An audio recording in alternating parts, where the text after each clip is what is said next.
দেখেন এইভাবে বলছে আমাদের নবীর পূর্বে যে নবী ছিলেন নবীর নাম কি ঈসা নবী আলাইহিস সালাম।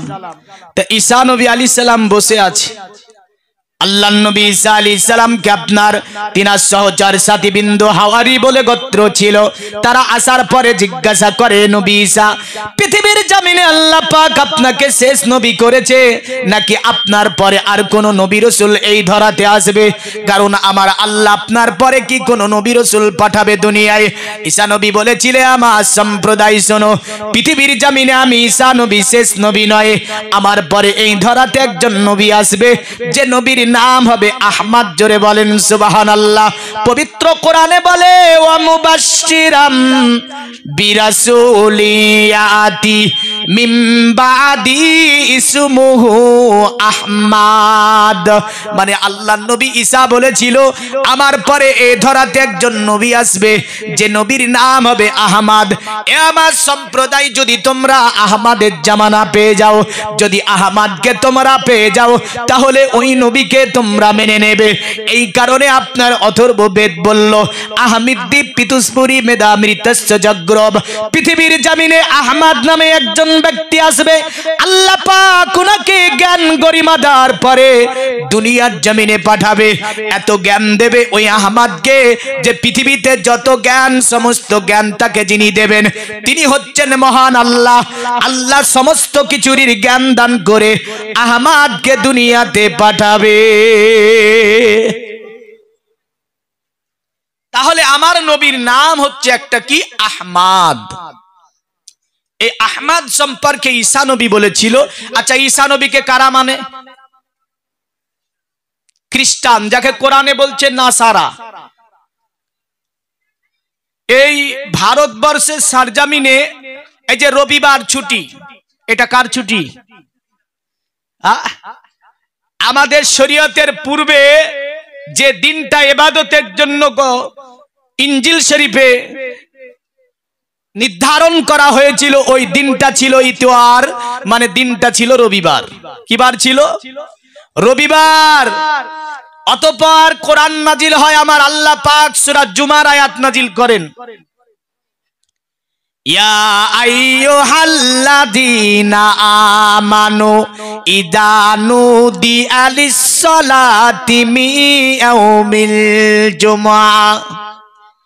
আমার আল্লাহ বলে এ দুনিয়ার ইমানদারেরা এ পৃথিবী বিশ্বাসীরা যখন তোমাদেরকে জুম্মা নামাজের জন্য আহ্বান করা হবে নেদা করা হবে আজান দেওয়া হবে ডাক দেওয়া হবে তোমরা সব কাজ বন্ধ করে দাও বেচা কিনা বন্ধ করে দাও দাবার পরে ওই নামাজের দিকে দৌড় দিয়ে দাও আল্লাহর জিকিরের দিকে দৌড় দিয়ে দাও এটি তোমার জীবনের মঙ্গল আছে। জোরে বলেন সুবহানাল্লাহ। এ দুনিয়ার মুমিন মুসলমান মনে রাখবেন আল্লাহর নবী ঈসা আলাইহিস সালামের উপরে ইবাদতের জন্য যে দিনটা ছিল ওই দিনটা ছিল ইতওয়ার মানে হচ্ছে আপনার রবিবারের দিনে মানুষ ইবাদত করত। আমাদের নবীর 550 বছর আগে আপনার এই শরীয়তটা ছিল। 550 বছর আগে ঈসা নবী দুনিয়ার জমিনে আগমন করেছিল। এই নবীকে যারা মানে পবিত্র কোরআনের ভাষায় তাদেরকে বলা হয় নাসারা মানে খ্রিস্টান সম্প্রদায়। এরা এক নয় দুই নয় এরা তিনটা আল্লাহ বিশ্বাস করে। তারা বলে গড দি হলি ফাদার গড দি হলি সন গড দি হলি গস্ট। পবিত্র পিতা পবিত্র অতএব সন্তান পবিত্র আত্মা মানে তারা তিনটি খোদায় বিশ্বাস করে। তারা বলে যিশু মানে আপনার যিশু ছিল তাদের খোদা মেরি ছিল তাদের খোদা এমন করে এক গড মানে ঈশ্বর যিনি আপনার মানুষকে তৈরি করে তিনি হচ্ছেন খোদা। তারা বলল খোদার পিতা হচ্ছে খোদার সন্তান হচ্ছে কে? খোদার সন্তান হচ্ছে ঈসা নবী আলাইহিস সালাম। আর বলল মেরিকে তার মা করেছে যাকে আমাদের কোরআনে বলেছে মারিয়াম। সূরা আলে ইমরান আপনার দ্বিতীয়তম পবিত্র কোরআনের সূরা। এতে এই ইমরানের আপনার ইমরানের যে কন্যা ছিল এই ইমরানের কন্যার নাম ছিল মারিয়াম। মায়ের নাম ছিল হান্না। দুনিয়ার জমিনে কোনো সন্তান হয়েছিল না। মনে রাখবেন কি যদিও খ্রিস্টানরা তৃত্ববাদে বিশ্বাস করে তিনটি খোদাতে বিশ্বাস করে আর পারসিকরা বলল খ্রিস্টানদেরকে না খোদা তিনটি হবে না দুটি হবে। কটা হবে? আর আমরা কটা বলি? আমরা একটা বলি। আর পারসিকরা বলল তিনটি খোদা হবে না, দুটি খোদা হবে। বলল কেমন করে দুটি খোদা হবে? বলে এক খোদা মঙ্গল করে আর এক খোদা অমঙ্গল করে। বলুন নাউজুবিল্লাহ। পারসিকরা বলছে এক খোদা মঙ্গল করে আর এক খোদা অমঙ্গল করে। আর আজ থেকে 1500 বছর আগে আপনার যে ধর্মটা পৃথিবীর জমিনে ছিল, আমার নবীজি সাল্লাল্লাহু আলাইহি সাল্লাম তার অবসান ঘটিয়ে ইসলামকে কায়েম করেছে। তখন দেখা যায় যে আপনার বেদে বলেছে কাম্বিস্তে তেহুতুঙ্গানা প্রাপন্ন দেবতা টং টং নেমাস্তাই প্রাকিতা নিয়াতা সবা। ওই সময় কাবার মধ্যে 360টা বুত ছিল। কটা বুত ছিল? 360টা। বালা বাক্কা হানাত মানাত সানাত খানাত জানাত পানাত লানাত, বহু নাম, বুঝলেন? অনেকগুলি মূর্তি করে এগুলো আল্লাহ মানে। তারা যখন পূজা করছিল, মুহাম্মদ সাল্লাল্লাহু আলাইহি ওয়াসাল্লাম গিয়ে বলছে এ কি বলছে এদেরকে, এরা কি খোদা? তো তারা বলল না। নবী বললেন তাহলে তোমরা এদের কেন পূজা করো? তারা উত্তর দিচ্ছে আল্লাহর নবী, আমরা যের মধ্যে 360টি খোদা মূর্তি তৈরি করেছে, এগুলো খোদা নাই। বলে কেন পূজা করো? বলল এক আল্লাহকে পাওয়ার জন্য, এক আল্লাহর কাছে যাওয়ার জন্য, এক আল্লাহর ইত্তেবা, এক আল্লাহকে পাওয়ার জন্য আমরা এতটি মূর্তি তৈরি করেছি। আমার আল্লাহ আয়াত নাযিল করলেন সূরা আলে ইমরানের, কুল ইন কুনতুম তুহিব্বুনাল্লাহা ফাত্তাবিউনি ইহবিবিকুমুল্লাহু ওয়া ইয়াগফির লাকুম যুনুবাকুম আল্লাহু গফুরুর রহিম। এ আমার নবী, তারা বলে অতএব দুনিয়ার জমিনে তারা যখন ওগুলোকে পূজা করে, আপনি তাদেরকে বললেন কেন পূজা করো? তারা বলে আল্লাহ পাওয়ার জন্য পূজা করি। এ নবী তাদেরকে ক্লিয়ার জানিয়ে দিন, আল্লাহ পাওয়ার জন্য যদি তোমরা অনুসরণ করতে চাও, আল্লাহকে যদি খুশি রাজি করতে চাও, আল্লাহর সান্নিধ্য যদি লাভ করতে চাও, এ নবী তাদেরকে জানিয়ে দিন তারা যেন আপনার ইত্তেবা করে, আপনার অনুসরণ করে, আপনার অনুচরণ করে নেয়। যদি তারা আপনার অনুচরণ করে নিতে পারে, আমি আল্লাহ বললাম তারা আমাকে পাবে। পূজার অনুসরণ করে আমি আল্লাহ আমাকে পাওয়া যাবে না। তাদেরকে বলুন তারা যেন আপনার ইত্তেবা করে। যদি আপনার ইত্তেবা তারা করে নিতে পারে, আমি আল্লাহ বলছি কুমুল্লাহু, তারা আল্লাহকে পেয়ে যাবে। আর আল্লাহকে যখন পেয়ে যাবে, ওয়ায়াগফির লাকুম যুনুবাকুম আল্লাহু গফুরুর রহিম, আমার আল্লাহ তাদের জীবনের সব গুনাহগুলিকে আমার আল্লাহ মাফ করে দেবে। আর একটু জোরে হবে না? তাহলে বোঝা যাচ্ছে তারা বলেছিল আজ থেকে 1500 বছর আগে যারা কাবাতে 360টা মূর্তি রেখেছিল, তারা বলেছিল মুহাম্মদকে যে আমরা এগুলোর পূজা করি আল্লাহ পাওয়ার জন্য। কাকে পাওয়ার জন্য? আল্লাহ যিনি সমগ্র দুনিয়াকে সৃষ্টি করেছেন তিনি। এখন এই আল্লাহকে মানে না কে এমন জাতি আছে গো? হ্যাঁ, তবে বুঝে না বিষয়টা হয়তো। কারণ হচ্ছে আল্লাহ ইনাকে পাওয়ার জন্য আজ থেকে 1500 বছর আগে মুহাম্মদ সাল্লাল্লাহু আলাইহি ওয়াসাল্লামকে বলছে, এটা আমার কথা না, আল কোরআনের কথা, যে আল্লাহকে পাওয়ার জন্য আমরা এটা করি। আবার দেখবেন বলে ও পারওয়ালা যা করবে তাই হবে। এ তো আমার ধর্মেও বলে, অন্য ধর্মের মানুষও বলে। রিসেন্ট দেখছিলাম একটা ছেলে পরীক্ষা দিয়ে বাড়িয়ে সনাতন ধর্মের ছেলে, ও দোয়া করছে আসমানের দিকে মুখ করে, মানে উপরে আল্লাহ আছে। আর আমাদের আকাইদ হচ্ছে আল্লাহ সর্ব জায়গায় সর্বময় বিরাজমান, সমগ্র পৃথিবীকে আল্লাহর নূর বেষ্টন করে আছে। জোরে বলেন। কারণ কোরআন বলছে আল্লাহু নূরুস সামাওয়াতি ওয়াল আরদ, আল্লাহ নূর সমগ্র দুনিয়াকে তার নূর বেষ্টন করে আছে। এখন আল্লাহ যে এক, এই প্রমাণটা প্রথম কোরআন থেকে দিই, তারপর অন্য ধর্মের কিতাব আনবো। দেখেন তারপরে ইনশাআল্লাহ ঈসা নবী আলাইহিস সালাম থেকে আজকের রাত সম্পর্কে, মুহাম্মদ সাল্লাল্লাহু আলাইহি ওয়াসাল্লাম সম্পর্কে, মুহাম্মদ সাল্লাল্লাহু আলাইহি ওয়াসাল্লাম সম্পর্কে আরো যে তথ্যগুলো রয়েছে ধর্মীয় কিতাবের মধ্যে, তা ইনশাআল্লাহ পরে স্টেপ বাই স্টেপ আনয়ন করব। তো আল্লাহ এক, এটা শুধু কোরআন বলেছে তা নয়। কোরআনে কেমন আছে? আল্লাহু আল্লাহু আহাদ, জোরে বলেন। সবচেয়ে দুঃখ লাগা আমার কি জানেন? বর্তমান সমাজে 95% মুসলমান কোরআন পড়া জানে না। ঠিক বলছি না ভুল বলছি? আজকে এখানে এসে কমিটি বিন্দু এটা বলছিল যে মৌলভী সাহেব এটা দিয়ে কি হয়, কেউ কেউ বলছে এটা দিয়ে কি হয়, জলসা দিয়ে কি হয়, জালসা দিয়ে কি হয়। এটা আমি বলবো না কিতাব দিয়ে বলবো?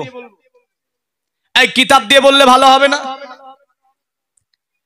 দেখেন, এ হচ্ছে মিলাদ, রাসূলুল্লাহর কি মিলাদ। আর যদি এ মিলাদ না হতো তাহলে দুনিয়ার অন্ধকারে আচ্ছন্নিত থেকে যেত। শুধু তাই নয়, আপনারা 5 টাকা 10 টাকা 20 টাকা 50 টাকা যে খরচ করেছেন, আরে ডাক্তার, হাকিম, বৈদ্য, কবিরাজ ইত্যাদি জায়গায়, মেডিকেল, বিভিন্ন কিছু পার্ক, ইভিনিং, বিভিন্ন সংসার জীবনে কত লাখ লাখ টাকা ব্যয় করতে হয় না? হয় না? হয় না? কোনদিন হিসাব করেছেন? করেননি। কিন্তু এই যে খরচটা করেছেন, এই মর্মে কিতাবে লেখা আছে, মান আনফাকা দিরহামান আলা কিরাতি মাওলাদুন নবী সাল্লাল্লাহু আলাইহি সাল্লাম ওয়া কানা রাফিকু ফিল জান্নাহ। মুসলিম জাহানের প্রথম খলিফা বলেছিলেন, যারা রাসূলুল্লাহর আলোচনার জন্য 1 টাকা পরিমাণও খরচ করবে, কিয়ামতের দিন আমি আবু বকর তার বদলা হিসাবে তাকে বন্ধু মেনে নেব। জোরে বলেন। এই আমার ভাষা বলছি না। মুসলিম জাহানের দ্বিতীয় খলিফা উমারে ফারুক আজম বলেছিলেন, মান আজ্জামা মাওলাদুন নবী সাল্লাল্লাহু আলাইহি সাল্লাম ওয়া কাদাহিয়াল ইসলাম। যারা নবী পাকের আলোচনা দিল, বসলো, আসলো, শুনলো, তার সম্মান করলো, তারা যেন ইসলামকে বাঁচিয়ে নিল। জোরে বলেন সুবহানাল্লাহ। আলী শেরে খোদা, যাকে রাসূলুল্লাহ বলছেন মদিনাতুল ইলমে ওয়া আলিউন বাবুহা, আমি নবী হচ্ছি জ্ঞানের শহর, ওই শহরের দরজা হচ্ছে হযরত আলী শেরে খোদা। আলী বলছেন, মান আনফাকা দিরহামান আলা কিরাতি মাওলাদুন নবী সাল্লাল্লাহু আলাইহি সাল্লাম ওয়া কানা সায়ান বদরে ওয়া হুনাইন। যারা রাসূলুল্লাহর আগমন বা রাসূলুল্লাহর মিলাদুন নবীতে বা কোরআন ও হাদিসের আলোচনায় 1 দিরহাম পরিমাণও খরচ করে, তাদের নামায় আমালে আল্লাহ পাক উহুদ এমন করে বদরের যুদ্ধ দান করে, সব দান করে। জোরে বলেন সুবহানাল্লাহ। বিখ্যাত মুফাসসিরের লেখা কিতাব, কিতাবটির নাম হচ্ছে ওয়াসাইল ফি শারহিস সামাইল গ্রন্থ। লেখকের নাম হচ্ছে আল্লামা জালালউদ্দিন সিউতি রাহমাতুল্লাহ আলাইহি। তিনি লিখছেন, মামিন বাইতিন আও মসজিদিন আও মহল্লাতিন কুরিয়া ফি মাওলাদুন নবী সাল্লাল্লাহু আলাইহি সাল্লাম হাফাতিল মালাইকাতি আলা জালিকা আহলিল মাকান। যে জায়গাটাতে রাসূলের কথা হয়, কোরআনের কথা হয়, ওই জায়গাটাতে অশেষ রহমতের ফেরেশতারা আসার পরে জায়গাটাকে ঘিরাও করে। জোরে বলেন। এটা নিয়ে কেউ মতবিরোধ করতে পারেনি। কিছুদিন পূর্বে আসাম ছিলাম, এক আহলে হাদিস কনফারেন্সে ডেকেছিল আমাকে। আহলে হাদিস বুঝছেন তো? আহলে হাদিস কনফারেন্স। আমার টপিক ছিল, প্রথম দিন ছিল কোরআন ও বিজ্ঞান, দ্বিতীয় দিন ছিল আপনার কোরআন ও বেদ। তো সেখানে এই আলোচনাটা আমি রেখেছিলাম যে রাসূলের আলোচনা করলে হাফাতিল মালাইকাতি আলা জালিকা আহলিল মাকান, ওই জায়গাটাকে আল্লাহর অসংখ্য রহমতের ফেরেশতারা ঘিরাও করে ফেলেন এবং ওই মহল্লার জন্য রহমতের ফেরেশতারা দোয়া করে। তো তারা শেষের দিকে বলেছিল, হ্যাঁ এই কথাটা আমরাও পড়েছি। আমার পরের মৌলানা উঠে বলছে যে मुर्शिदाबाद से जो मौलाना आया, जो उसने तफसीर की बात कही वो सही है, कारण সেখানে তাফসীরে এভাবেই লেখা আছে যে হাফাতিল মালাইকাতি আলা জালিকা আহলিল মাকান। এবার যদি বলেন যে আরো দলিল, বহু দলিল আছে আমার কাছে, দেখেন ইমাম আজম আবু হানিফা, ইমাম শাফি, ইমাম মালিক, ইমাম আহমদ বিন হাম্বল তিনারা বলেছেন, মান জামা মাওলাদুন নবী সাল্লাল্লাহু আলাইহি সাল্লাম তাআমান আকলা মাকানান আমিলান সালিহান। এই যে নবী পাকের আগমন দিন বা নবী পাকের আলোচনার জন্য, কোরআনের আলোচনার জন্য স্টেজ এইভাবে সাজিয়ে, বাল্ব লাগিয়ে, বাড়িঘর সাজিয়ে, এখানে খিচুড়ি মনে হয় তৈরি হচ্ছে না? হচ্ছে না গো? তাবারাক শুরু। তো তারা বলছে তাম, খাবার তৈরি করা, এগুলো সবগুলোই নেকির কাজ। আমিলান সালিহান, সেটা ভালো আমাল। জোরে বলেন সুবহানাল্লাহ। তাহলে ইমাম আজম আবু হানিফার চেয়ে আমরা বেশি জ্ঞানী হয়ে গেছি নাকি? যেগুলো দিয়ে কি হয় বলবেন। তারপরে তারা এই কথা বলেছেন, লা ইয়াদখিলু মিনাদ দুনিয়া ইল্লা বিল ঈমান, তারা দুনিয়া থেকে মরবে না অতদিন যারা এই জিনিসটাকে ভালোবেসে যাবে, এটা শ্রবণ করবে, এর প্রতি আমল করবে, এভাবে চলে যাবে, তারা দুনিয়া থেকে মরবে না যতদিন ইমানদার হতে না পারবে। সুবহানাল্লাহ। যখন তারা মরে যাবে বলছে বাসাহুল্লাহু ইয়াউমাল কিয়ামা মা সাদিকিনা ওয়াশ শুহাদা ওয়াস সালিহিনা ওয়া ইয়াকুনু ফি জান্নাতিন নাঈম। তারা যখন মরে যাবে তাদেরকে আল্লাহ পাক উঠাবে কার সাথে? শুহাদার সঙ্গে, আল্লাহ পরেশগারের সঙ্গে উঠাবে, সত্যবাদীদের সঙ্গে উঠাবে। ওয়া ইয়াকুনু ফি জান্নাতিন নাঈম, আর আল্লাহ তাদের জন্য একটা জান্নাত তৈরি করেছে, যে জান্নাতটার নাম হচ্ছে জান্নাতে নাঈম। জোরে বলবেন না? তাহলে এই কথা বলা যাবে যে এটা করে কি হবে? এই বলা যাবে? আপনি বলেন এক জায়গায় মধুর চাক আছে, মধুর চাক দেখে কি ভাবা যায়? কামড়াবে মাছি, তাই ভাবা যায় না? কিন্তু জেনে রাখবেন ওর মধ্যে কি আছে? মধু আছে। একটু পরিশ্রম করতে হবে তবেই ওই মধু পান করতে পারবেন, নতবা ওই মধু পান করা সম্ভব হবে না। আপনারা এই পরিশ্রম করতে পেরেছেন বলি এই জায়গায় উলামায়ে কেরামগণ এসে কোরআন হাদিসের কথাগুলো বলতে পারছে। এই পরিশ্রম না করতে পারলে এগুলো পেতেন না। না পেতেন? পেতেন? পেতেন না। আসি আল্লাহ এক, এ কোরআন জায়গা জায়গা বারবার বলতে চেয়েছে। যেমন আল্লাহ বলছে আল্লাহু লা ইলাহা ইল্লাহু আল হাইয়ুল কাইয়ুম। জোরে বলেন। আমার আল্লাহ বলে আল্লাহ ছাড়া কোনো মাবুদ নাই, আল্লাহ ছাড়া কোনো উপাস্য নাই, আর তিনি চিরজীবী, মানে তাকে কখনো আপনার মৃত্যু স্পর্শ করে না। তিনি হচ্ছেন চিরজীবী। আর আমার আল্লাহ অন্যদেরকে অধিষ্ঠিত করে রেখেছেন। এ তো মুসলমানদের কথা, আল্লাহ এক, কিন্তু বেদের মধ্যে আছে আল্লাহ কটা? বেদের মধ্যে বলছে শুনে রেখে দে, এ দুনিয়ার মানুষ আল্লাহকে কখনো দ্বিতীয় তৃতীয় চতুর্থ বলা যাবে না। একাং ব্রহ্মদত্ত নাহি না দত্ত কিঞ্চং একাং আদ্যাত্তং না দ্বিতীয় না তৃতীয় চতুর্থ না পঞ্চমে না পঞ্চম না ষষ্ঠম সপ্তম না পঞ্চমে না অষ্টম না নবম দশম না পঞ্চমে জয় তং বিদমে কবিরতং বেদ। তারা বলল শুনে রেখে দে, আল্লাহ যিনি তাকে এক বলো না, তাকে একক বলো। জোরে বলেন সুবহানাল্লাহ। বলল এক বলো না, তাকে একক বলিয়া জানতে হবে। বুঝতে যদি অসুবিধা হয় তোদের, মানতে যদি অসুবিধা হয়, ক্লিয়ার করে বলে যাচ্ছি, না দ্বিতীয় না তৃতীয় চতুর্থ না পঞ্চমে না পঞ্চম না ষষ্ঠম সপ্তম না পঞ্চমে না অষ্টম না নবম দশম না পঞ্চমে, তার দ্বিতীয় তৃতীয় চতুর্থ পঞ্চম ষষ্ঠম সপ্তম অষ্টম নবম দশম কোনটাই হয় না। যা এতং বেদমে কো বৃতং বেদ, তাকে যারা একক বলিয়া জানিবে তাহারাই তাহাকে প্রাপ্ত হইবে। জোরে বলেন সুবহানাল্লাহ। এ দুনিয়ার মুমিন মুসলমান শুধু আপনার তাই বলে নাই, অথর্ববেদ এমন করে বলল শুনে রেখে দি, দুনিয়ার জমিনের মুসলমান অতএব আল্লাহ যিনি হন তাই তিনি কেমন হবেন? বলল যতদা বলদা যস্য বিশ্ব যশশ্চায় মৃতং যস্য দেবা যশশ্চায় মৃত যস্য মৃত। পৃথিবীর জমিনে এই সমগ্র সৃষ্টি যাহাকে যিনি সৃজন করেছেন তিনি হচ্ছে আল্লাহ। এক কথায় জমিন আসমান চন্দ্র সূর্য গ্রহ তারা নক্ষত্রকে যিনি সৃষ্টি করেছেন তিনি হচ্ছে আল্লাহ। ইবাদত যদি করতে হয় তারই ইবাদত করতে হবে, পূজা যদি করতে হয় তারই পূজা করতে হবে। বলল তার যদি পূজা করতে পারিস, তাকে যদি মেনে নিতে পারিস, তাকে যদি জেনে নিতে পারিস, আমরা বলে দিলাম মৃত্যুর পরে জান্নাত লাভ করা যাবে। জোরে বলেন সুবহানাল্লাহ। সনাতন ধর্মের গুরুত্বপূর্ণ একটা কিতাবটির নাম হচ্ছে শ্রীমদ্ ভগবদ্ গীতা। এই গীতার মধ্যে বলছে পিতা হসি লোকস্য চরাচরস্য তপস্য পূজাচ্চ গুরু গরিয়ান না তত সমাহস্ত কোতন্নয় হত্ত প্রতিম প্রভাব। অতএব আল্লাহ যিনি সকলের মালিক হচ্ছেন তিনি, আল্লাহ যিনি সকলের গুরু হচ্ছেন তিনি, আল্লাহ যিনি সকলের পিতা হচ্ছেন তিনি। যদি পূজা করতে হয় ওই আল্লাহরই পূজা করতে হবে, আল্লাহ ছাড়া অন্য কারো পূজা করা যাবে না। জোরে বলেন সুবহানাল্লাহ। আবার জগবেদ বলেছে এইভাবে হোতার বিন্দ্র মহাশ্রীন্দ্র আল্লাহ জ্যেষ্ঠম শ্রেষ্ঠম পুণ্য ব্রাহ্মণম আল্লাম আল্লাহ রসুল মোহাম্মদ রাকাম বরস আল্লাম আদলাং বুকমে কাম আল্লাহ বুকামিল্লা খিলার দিকাম।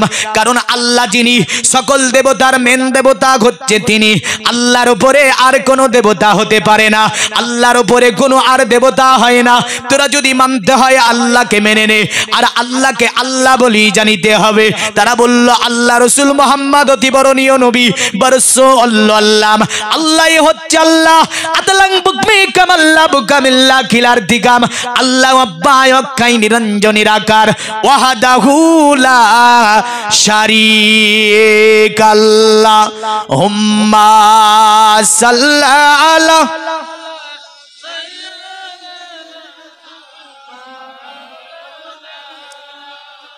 ওয়ালা আলিহি।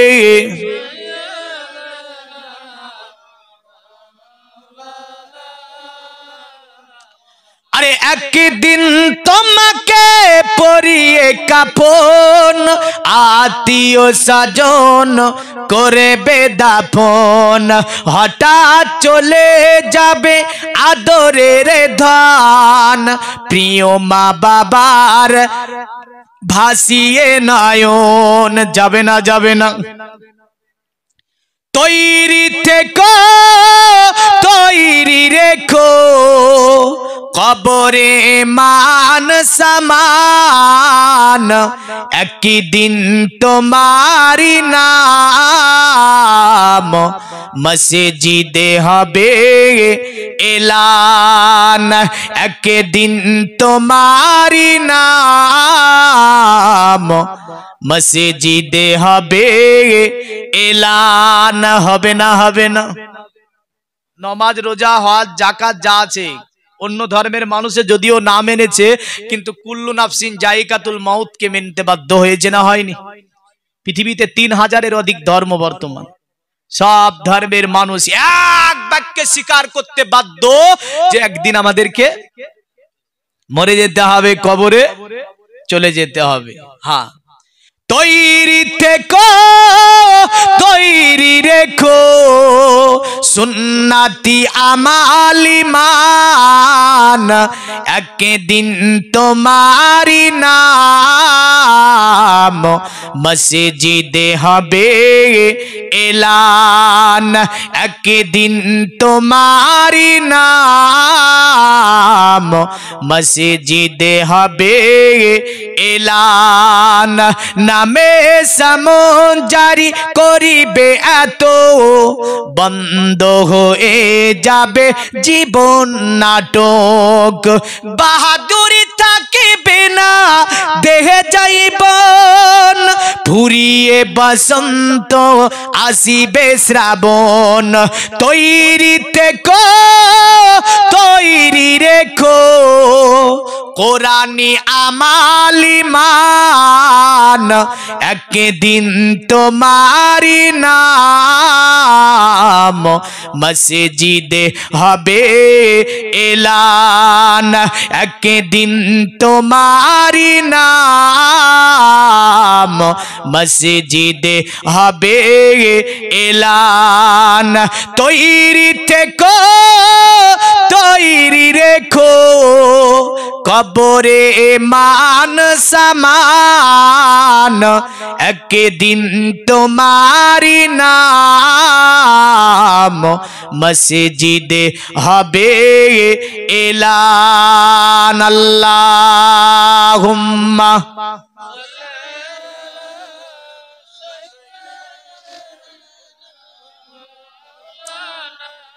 ওয়ালা আলিহি।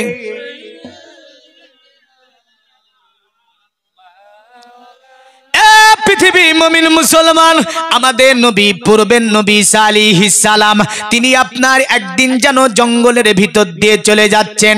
আল্লাহকে বলছো, গো আমার আল্লাহ, দুনিয়ার জমিনে তুমি আমাকে নবী বানিয়েছো, আমার উপরে একটা কিতাব নাজিল করেছো আল্লাহ। কিতাবটির নাম ছিল ইনজিল শরীফ।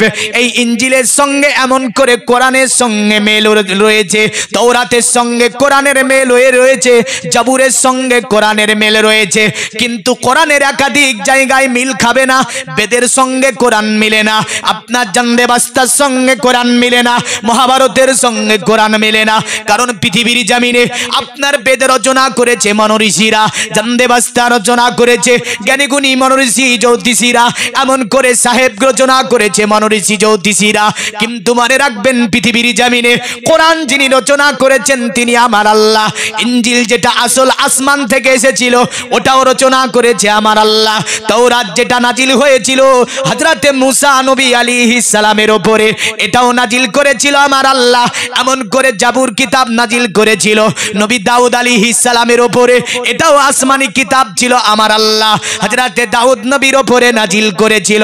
অনুরূপ ইনজিল শরীফ যেটা নাজিল হয়েছিল দুনিয়ার জমিনে ঈসা নবী আলাইহিস সালামের উপরে, তাই তিনি বলছিলেন ওগো আমার আল্লাহ, দুনিয়ার জমিনে তোমার দ্বীন ইসলাম কায়েম করার জন্য, তোমার দ্বীন প্রতিষ্ঠিত করার জন্য আসমান থেকে তুমি আমাকে একটা কিতাব দিলে আল্লাহ, কিন্তু আমার সম্প্রদায়কে আমি বুঝাতে পারলাম না।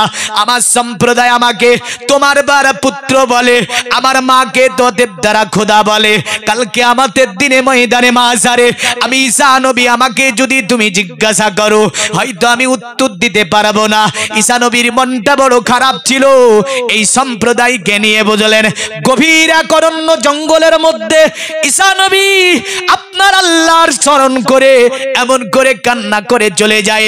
যেতে যেতে দেখতে পান তিনি যাতে যেন একটি গভীর জঙ্গলের মধ্যে একটি বড় ধরনের পাথর আছে। পাথরটি শ্বেত পাথর, অতি মূল্যবান দামি পাথর ছিল এই পাথরটি। ঈসা নবী দাঁড়িয়ে আল্লাহকে বলছে, আল্লাহ এই জঙ্গলের মধ্যে যে এই পাথরটাকে তুমি রেখে দিয়েছ আল্লাহ, এটা কি কাজ হবে জাতির মানুষের, এমন কি উপকারে আসবে? আমার আল্লাহ হযরতে ঈসাকে বলছে, নবী ঈসা তুমি কি আমার কুদরত দেখতে চাও? ঈসা নবী বলছে, আল্লাহ কেন তোমার কুদরত আমি দেখতে চাইব না? আমার আল্লাহ বলছে, ঈসা তোমার হাতের যে লাঠিটা আছে ওই লাঠিটা দিয়ে ওই পাথরের উপর আঘাত করো, আমি আল্লাহ আমার কুদরত তুমি দেখতে পাবে। ঈসা নবী আলাইহিস সালাম পাথরটার উপরে যখনই তিনি একটা ছোট্ট করে আঘাত করে দিল, পাথরের মধ্য থেকে দুই ভাগে পাথরটি বিভক্ত হয়ে গেল। দুই ভাগে বিভক্ত হতে পাথরের মধ্য থেকে একটা আওয়াজ ভেসে আসে, কি আল্লাহ আল্লাহ আল্লাহু লা ইলাহা ইল্লাহু লা ইলাহা ইল্লাল্লাহ লা ইলাহা ইল্লাল্লাহ। এমন করে যখন আওয়াজ বেরিয়ে আসে নবী ঈসা তাজ্জুব হয়ে বলছে, ওগো আমার আল্লাহ আমি তো তার উপরে আঘাত করলাম কিন্তু তার মধ্য থেকে আল্লাহ তোমার জিকির যেন বেরিয়ে আসছে। আল্লাহ পাক বলে, ঈসা আর একবার তুমি আঘাত করো, আমি আল্লাহ আমার কুদরত তুমি দেখতে পাবে। ঈসা নবী আলাইহিস সালাম লাঠিটা দিয়ে পাথরের উপরে দ্বিতীয়বার যখন আঘাত করলো, ওর মধ্যে যেন একজন ব্যক্তি বসে আছে, মানুষ, হাতে একটা তাসবিহ, আপনার তিনি যেন ওই জিকিরটা করছে, লা ইলাহা ইল্লাল্লাহ লা ইলাহা ইল্লাল্লাহ লা ইলাহা ইল্লাল্লাহ। ঈসা নবী তাজ্জুব হয়ে বলছে, আল্লাহ এই যে পাথরের মধ্যে জিকির করছে মানুষটা বসে বসে, এ কেমন করে থাকে, কেমন করে বেঁচে থাকে? আল্লাহ কতদিন ধরে তোমার জিকির করছে? আল্লাহ আমার আল্লাহ বলে, ঈসা আমি আল্লাহ পাক ওই ব্যক্তিটা পাথরের মধ্যে 400 বছর ধরে আমি আল্লাহ আমার জিকির করেছে। কত বছর ধরে? 400 বছর ধরে জিকির করছিল কি লা ইলাহা ইল্লাল্লাহ। তো জিকির কিসের হবে? লা ইলাহা ইল্লাল্লাহ। এ জিকির যদি করে কোথায় যাবে? স্বর্গে যাবে। জোরে বলেন, কোথায় যাবে? স্বর্গে যাবে। আচ্ছা আপনারা স্বর্গে যেতে চান না নরকে? আরে কেউ বলে নাকি যে নরকে যাব? আপনি জিজ্ঞাসা করেন সনাতনকে, তোমরা মরার পরে কোথায় যাবে, কুঠে যাবে? বলবে নরকে বলবে? একজনও বলবে না নরকে। খ্রিস্টানকে জিজ্ঞাসা করেন মরার পরে কোথায় যাবে? জান্নাতে যাব। মুসলিমকে জিজ্ঞাসা করো মরার পরে কোথায় যাবে? জান্নাতে যাব। দলিতকে জিজ্ঞাসা করো মরার পরে কোথায় যাবে? বলে স্বর্গে যাব। 3000-এর অধিক ধর্ম, কোন ধর্মের মানুষ বলে না নরকে যাব। সকলের একটাই আশা, কোথায় যাবে? স্বর্গে যাব। আমাদেরও আশা হচ্ছে কোথায় যাব? স্বর্গে যাব, জান্নাতে। তাহলে জান্নাত আর স্বর্গ কি আলাদা আলাদা তৈরি নাকি? আরে জান্নাত যে তৈরি করেছে, স্বর্গ উনি তৈরি করেছে। জান্নাও যেটা, স্বর্গ সেটা। কিছুদিন আগে দেখছিলাম, কি জানি কোন ধর্মের, হয়তো হবে দলিত ধর্মেরই হতে পারে, মারা গিয়েছে তো মুখের মধ্যে একটা সিগারেট ভর্তি আগুন ধরে দিয়ে বলছে খা, জান্নাতে যা। স্বর্গে যাওয়ার রাস্তা ওটা। প্রতিটা ধর্মের একটা রীতিনীতি, মনে রাখবেন। তবে স্বর্গে যাওয়ার জন্য যে রাস্তাটা বলবো, এটা কোরআন থেকে, বেদ থেকে, বাইবেল থেকে। প্রথমে আমি কোরআনের কাছে আসি, স্বর্গে যাওয়া যায় কি করে। আমার আল্লাহ পাক সূরা আলে ইমরানে বলছেন, আমি স্বর্গের মধ্যে উত্তম স্বর্গ তৈরি করেছি, যেটা সেটার নাম হচ্ছে জান্নাতুল ফেরদাউস। জোরে বলেন। আল্লাহ বলছে, শোনো দুনিয়ার মানুষ, জান্নাতুল ফিরদাউসের বাসিন্দা তারা হবে যারা সত্যবাদী হবে। গুনবেন, 5টা গুণ লাগবে। কটা গুণ লাগবে? 5টা। আল্লাহ বলছে তারা সত্যবাদী হবে। দ্বিতীয় নম্বরে আমার আল্লাহ বললেন ধৈর্যশীল ব্যক্তি হতে হবে। তৃতীয় নম্বরে আমার আল্লাহ বললেন শিষ্টাচার হবে। চতুর্থ নম্বরে আমার আল্লাহ বললেন আল্লাহর রাস্তায় ব্যয়কারী হবে। পঞ্চম নম্বরে আমার আল্লাহ বললেন রাতের শেষ অঙ্গে সংসে ইস্তেগফারকারীগণ হবে। তারাই আল্লাহর জান্নাতুল ফিরদাউস লাভ করবে। জোরে বলেন সুবহানাল্লাহ। আর আমার নবীজি বললেন, মান ক্বালা লা ইলাহা ইল্লাল্লাহ ফাদাখালাল জান্নাহ। যারা পৃথিবীতে লা ইলাহা ইল্লাল্লাহ পড়বে, তাদেরকে স্বর্গে প্রবেশ করে দেওয়া হবে। জোরে বলেন সুবহানাল্লাহ। নবীজির বাণী দেখেন, লা ইলাহা ইল্লাল্লাহ পড়ে তুমি জান্নাতের মধ্যে চলে যেতে পারবে। এই কারণে আমাদের মৃত্যু সজ্জিত ব্যক্তির কানে যাবার পরে মৌলভী সাহেব বলে, আস্তাগফিরুল্লাহ রাব্বি মিন কুল্লি জামবি ওয়া আতুবু ইলাইহি, লা ইলাহা ইল্লাল্লাহু মুহাম্মাদুর রাসূলুল্লাহ। এমনও ব্যক্তি আছে কসার মধ্যে আঙ্গুল ভরে দিয়ে বেড়ায় না, আছে না নাই? মানে মুখ দিয়ে বেড়ায় না, কারণ জবানে তালা মেরে দিয়েছে আল্লাহ। আল্লাহ বলছে হাবিবকে কথা দিয়েছে, হাবিব বলেছে মান ক্বালা লা ইলাহা ইল্লাল্লাহ ফাদাখালাল জান্নাহ। আর এই বান্দা তুই সারা জীবন চুগলামি করলি, চুরি করলি, অন্যের মাল হরণ করলি, দেখা যাচ্ছে ভাইয়ের হক মারলি, বোনের হক মারলি, মেরে এখন কলেমা পড়ে জান্নাতে যাবি, হবে না। আল্লাহ বলছে হাবিবকে কথা দিয়েছি, কলেমা পড়লে তো জান্নাত দিতে হবে, তো তোর মুখে তালা মেরে দিলাম আমি। কষার মধ্যে যতই আঙ্গুল ভরে দেখ না কেন, কলেমা বের হয় না, এমন মানুষ আছে না নাই? আছে। তাহলে এই কলেমা পড়লে কোথায় যাবে? জান্নাতে যাবে। সনাতন ধর্মে বলল, সনাতন ধর্মের একটা মন্ত্র আছে জান্নাতে যাওয়ার জন্য, যে মন্ত্রটির নাম হচ্ছে মনোমন্ত্র। কি মন্ত্র? এটা পড়ানো হবে। পড়াবে কে বলে? তাদের মধ্যে একটি জাতি বা গোষ্ঠী আছে, এই গোষ্ঠীর নাম হচ্ছে ব্রাহ্ম গোষ্ঠী, ব্রাহ্মণ জাতি। ব্রাহ্মণ আসবে, আসার পরে কিন্তু এই মন্ত্র পড়াবে, বুঝলেন? তবে ব্রাহ্মণরা বড় চালাক হয়। এই ব্রাহ্মণরা দুনিয়ার জমিনে আপনার যত পূজা মণ্ডপীর মাল তাদের আয়ত্তে থাকবে। পূজা মণ্ডপীতে কোনো নিচু জাতের মানুষ উঠতে পারবে না। ঢোল বাজাবে নিচে থেকে একটা জাতি, কিন্তু এই যে পূজা মণ্ডপীতে পূজা দিবে ব্রাহ্মণ। আর আমার রাসূল বললেন না, মসজিদে যাবার পরে যদি তুমি এমএলএ হও, তার পাশে যদি ফকিরি দাঁড়িয়ে যায়, এমএলএ তোমাকে ফকিরের পাশেই দাঁড়াতে হবে। তুমি মন্ত্রী হয়েছো, ইমাম সাহেবের পেছনেই দাঁড়াতে হবে। তুমি যতই চিফ মিনিস্টার হও না কেন, তোমার পাশে একজন কৃষি মানুষ, অশিক্ষিত মানুষ তোমার পাশে দেখা যাচ্ছে দাঁড়িয়ে যে আছে, তোমাকে ওইভাবেই নামাজ পড়তে হবে। তুমি এমএলএ বলে যদি কাঁধটাকে এমন করে হটিয়ে নাও, তার গায়ে যদি ঠেকাতে না চাও, মনে রেখো বান্দা, আমি আল্লাহ তোমার এমএলএ এমপি মন্ত্রী দেখব না। আমি আল্লাহ যেটা তোমার দেখব, সেটা তোমার মধ্যকার আমালকে দেখব। আমাল ঠিক তো তোমার জন্য কবর হবে শান্তির জায়গা, হাসর হবে শান্তির, আর তোমার জন্যই স্বর্গ রয়েছে। জোরে বলেন সুবহানাল্লাহ। আমার রাসূলুল্লাহর নীতি দেখে আরবের ছোট ছোট জাত গোষ্ঠীরা বলেছিল, দেখো আমাদেরকে ওখানে যেতে দেয় না। কিন্তু মুহাম্মদ এমন একটি কায়দা শুরু করলো যে এক কাতারে দাঁড়িয়ে কাঁধে কাঁধ মিলিয়ে, বাদশা ফকিরের কোনো তারতম্য নাই, এমএলএ মন্ত্রীর কোনো তারতম্য নাই, গরিব ফকিরের বর্ণের কোনো তারতম্য নাই, সকলকে এক কাতারে দাঁড়িয়ে কাঁধে কাঁধ মিলিয়ে আল্লাহকে স্মরণ করতে হবে। পৃথিবীতে যদি ধর্ম থাকে এটাই হচ্ছে ধর্ম। পৃথিবীতে যদি ধর্ম মানতে হয় মোহাম্মদকে মেনে নাও। তাই তো আজ 1500 বছর আগে আপনার তারা কি করেছিল? অততে সাং ভূমিন শান্তি মানাংসি বিসাদা নিবে পশুদে বাঙ্গারা গাতি পুণ্যগন্ধা নিষ্পৃসাম পৌরজান পদানাংবে হতিস্কিলা জুজা। তারা আপনার আজ থেকে 1500 বছর আগে দুঃস্থ দমন কাজ যখন মোহাম্মদ কমপ্লিট করে দিলেন, দলে দলে জাতি গোষ্ঠীরা আপনার আসার পরে মোহাম্মদের হাতে হাত দিয়ে কলেমা লা ইলাহা ইল্লাল্লাহ মুহাম্মাদুর রাসূলুল্লাহ সাল্লাল্লাহু আলাইহি সাল্লাম পড়ে ইসলাম ধর্মে গ্রহণ করেছিল। এ হচ্ছে ইসলাম। দলে দলে মানুষ এসেছিল মুহাম্মদ সাল্লাল্লাহু আলাইহি সাল্লামের কাছে। দেখো এটাই ধর্ম হবে, কারণ যে ধর্মের মধ্যে কোনো এমএলএ মন্ত্রী ফকির গরিবের ধর্মের জায়গাতে কোনো পার্থক্য নাই, কারণ খোদাকে স্মরণ করতে গিয়ে সকলে এক কাতারে দাঁড়িয়ে নামাজ পড়তে হবে। তো এরা আসবে ব্রাহ্মণ, আসার পরে বুঝলেন এরা বড় চালাক, মন্ত্র পড়ে সময় ঢোলের বাড়ি তো থাকবে, ঢোলের বাড়িতে মন্ত্র বোঝা যাবে?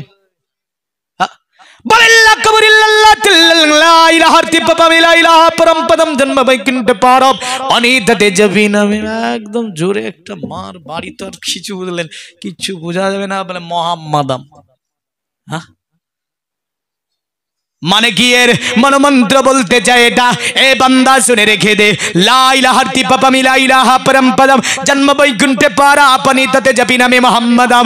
অতএব পৃথিবীর জমিনে যারা লা ইলাহা ইল্লাল্লাহ মেনে নেবে তারা সম্মানের অধিকারী হবে, আর মুহাম্মাদের নামকে যারা জপে নেবে তারা জান্নাতের অধিবাসী হবে। এখন যদি এটা শুনে নেয়, যদি জিজ্ঞাসা করে মানে বলো, তো মানে বলা লাগবে না? লাগবে না। তো মানে তো বুঝতেই পারে না, তো মানে কি জিজ্ঞাসা করবে? হ্যাঁ, তো মোহাম্মদ ছাড়া জান্নাতে যাওয়া যাবে?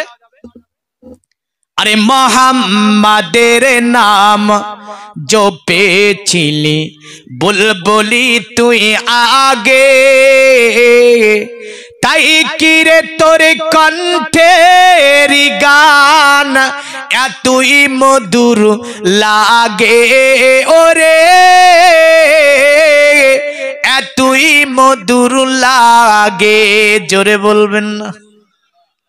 বিদ্রোহী কবি কাজী নজরুলের লেখা খুব হিট করা কবিতা।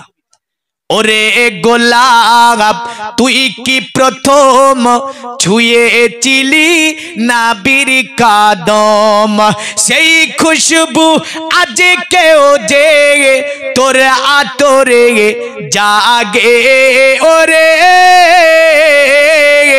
তোর আতরে জাগে।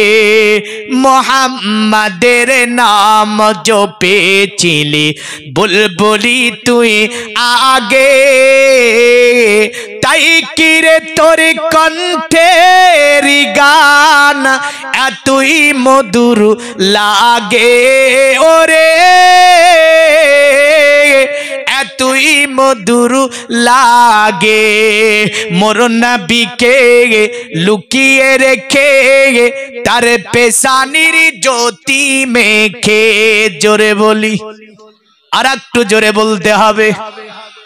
মোর নবীকে লুকিয়ে রেখে তার পেশানির জ্যোতি মেখে, ওরে ও চাঁদ রঙলি কি তুই গভীর অনুরাগে ওরে, গভীর অনুরাগে। মোহাম্মদের নাম জপেছিলি বুলবুলি তুই আগে, তাই কিরে তোর কণ্ঠের গান এতই মধুর লাগে ওরে, এতই মধুর লাগে ওরে। ভোমর তুই কি প্রথম চুমেছিলি নাবির কদম? জোরে বলি, বুঝতে অসুবিধা হচ্ছে? ওরে ভোমর তুই কি প্রথম চুমেছিলি নাবির কদম, সেই খুশি তুই আজকেও যে জানাসি রে গুল বাগে, ওরে জানাসি রে গুল বাগে, মোহাম্মদের নাম জপেছিলি বুলবুলি তুই আগে, তাই কি রে তোর কণ্ঠের গান এতই মধুর লাগে, ওরে এতই মধুর লাগে। আল্লাহুম্মা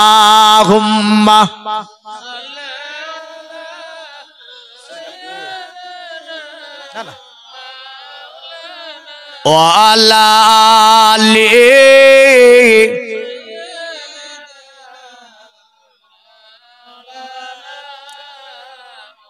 পৃথিবীর মুমিন মুসলমান ঈসা নবী দেখতেছিলেন যেন ওই পাথরের মধ্য থেকে জিকির বেরিয়ে আসছে, লা ইলাহা ইল্লাল্লাহ। তবে উত্তম জিকিরের নামই হচ্ছে লা ইলাহা ইল্লাল্লাহ। এটা হাদিসেও বলেছে, বেদেও বলেছে।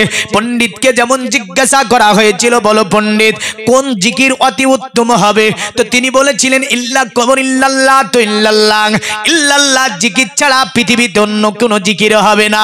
জিকির যদি করতে হয় এক আল্লাহ জিকির করে নাও, তবেই তোমার জীবনের মঙ্গল আছে। জোরে বলেন সুবহানাল্লাহ। ঈসা নবী আলাইহিস সালাম আল্লাহকে বলছো, গো আমার আল্লাহ কতদিন ধরে জিকির করছে। আল্লাহ বলছে, এ নবী ঈসা এক নয় দুই নয় 400 বছর ধরে আমি আল্লাহ আমার জিকির এখানে করে। ঈসা নবী আল্লাহকে বলছে, আল্লাহ পৃথিবীর জমিনে এই ব্যক্তিটাকে তুমি এখানে 400 বছর ধরে জিকির করে নিচ্ছ, আল্লাহ তুমি বলো এই ব্যক্তির জন্য তুমি কোন জান্নাতটা তৈরি করেছো? কারণ এ তো তোমার জিকির ছাড়া আর কোনো জিকির করে না, 400 বছর ধরে শুধু তোমারই জিকির করে যায়। আল্লাহ বলো তুমি তাকে কোন জান্নাত দেবে? আমার আল্লাহ বলেছিল, এ নবী ঈসা একে জান্নাতের কথা তুমি আমাকে জিজ্ঞাসা করো, তোমার পরে এই ধরাতে আমি একজন নবীকে পাঠিয়ে দেব, ওই নবীর ওপরে একটি রাতকে পাঠাবো। যদি আমার ওই নবীর উম্মতেরা ওই রাত্রে মাত্র 2 রাকাত নামাজ পড়ে নিতে পারে, আমি আল্লাহ এই ব্যক্তিকে 400 বছর ধরে যে নেকি দান করেছি, আমি আমার হাবিবের উম্মতকে মাত্র 2 রাকাত নামাজে তার চেয়েও বেশি নেকি আমি আল্লাহ দান করে দেব। ঈসা নবী আল্লাহকে বলছে, আল্লাহ আমার পরে যে নবী তুমি পাঠাবে, তুমি বলেছো এই নবীর নাম হবে আহমদ। আল্লাহ ওই আহমদের উপরে কোন রাত্রি পাঠাবে যে রাত্রিতে মাত্র 2 রাকাত নামাজ পড়লে অতএব 400 বছরের নেকির যে তুমি তার নামায় আমালে তুমি এতটা নেকি দান করে দেবে। আমার আল্লাহ বলে, এ ঈসা আমি তোমার পরে যে নবীকে দুনিয়াতে পাঠাবো, ওই নবীর উপরে শাবানুল মুআজ্জামের 14 দিবাগত রাত্রি, মানে যাকে নিসফে শাবান বলা হয়েছে হাদিসে, মানে শাবানুল মুআজ্জামের 14 দিবাগত রাত্রি যদি আমার নবীর ওই উম্মতেরা মাত্র 2টি রাকাত নামাজ পড়ে নিয়ে আমি আল্লাহ আমাকে স্মরণ করে ঘুমিয়ে যায়, আমি আল্লাহ এক রাত্রিতে 400 বছরের চেয়েও বেশি নাকি আমি আমার হাবিবের উম্মতকে দান করব। জোরে বলেন সুবহানাল্লাহ। ঈসা নবী কাঁদতে লাগলেন, আল্লাহ এ জামানার নবী না করে তুমি যদি ওই মুহাম্মাদের উম্মত করে দুনিয়ায় পাঠাতে আমি নবী ঈসা বড় উপকৃত হতাম। আমার আল্লাহ বলে, ঈসা নবী শুনো, শুধু তাই নয় আমি আমার হাবিবের উপরে এই শাবানের পরে পরে এমন একটা মাস পাঠাবো, মাসটার নাম হবে রমাজানুল মুবারক। এই ঈসা যদি আমার হাবিবের উম্মতকে আমি আল্লাহ হায়াত কম দিয়ে দিই, কিন্তু প্রতি বছরে আমি একবার করে আমার হাবিবের উম্মতের জীবনের গুনাহ মোচন করার জন্য আমি একটা মাস পাঠিয়ে দেব, যে মাসটার নাম হবে রমাজান। জোরে বলেন সুবহানাল্লাহ। আমার হাবিবের উম্মতেরা রমজান মাসের রোজা রাখবে, তার জীবনের নেকি গুনাহগুলিকে আমি আল্লাহ সব পুড়িয়ে দেব, জীবনের গুনাহগুলিকে আমি আল্লাহ সব জড়িয়ে দেব। ঈসা নবী কাঁদতে লাগলেন, আমার আল্লাহ এই খ্রিস্টানদের জ্বালা যন্ত্রণা, এমন করে আল্লাহ এদের অত্যাচার আমি সইতে পারি না। ওগো আমার আল্লাহ, তুমি আমাকে ওই নবীর উম্মত হিসাবে কবুল করে নাও। মনে রাখবেন আদম সাফিউল্লাহ থেকে নিয়ে যত নবী এসেছে সকলে বলেছে আল্লাহ এ জামানার নবী না হয়ে মুহাম্মাদের যদি উম্মত হয়ে দুনিয়ায় যেতে পারতাম উপকৃত হতাম। আর ঈসা নবী ডাইরেক্ট আল্লাহর দরবারে হাত তুলে মুনাজাত করেছিল, আল্লাহ এ জামানায় নবী হয়ে থাকতে চাই না, আল্লাহ মুহাম্মাদের উম্মত হিসাবে তুমি কবুল করো। দুনিয়াতে আমি মুহাম্মাদের উম্মত হিসাবে আবার যেতে চাই। আমার আল্লাহ ঈসা নবীকে বলে, ঈসা পৃথিবীর জমিনে অনেক নবী এসেছে, সকলে বলেছে আর তুমি হাত তুলে আমার কাছে দোয়া করে দিলে। আমি নবীদের হাতকে ফিরাতে পারি না, কারণ নবীদের হাতের মর্যাদা আছে। আমি আল্লাহ তোমার দোয়াকে কবুল করে নিলাম।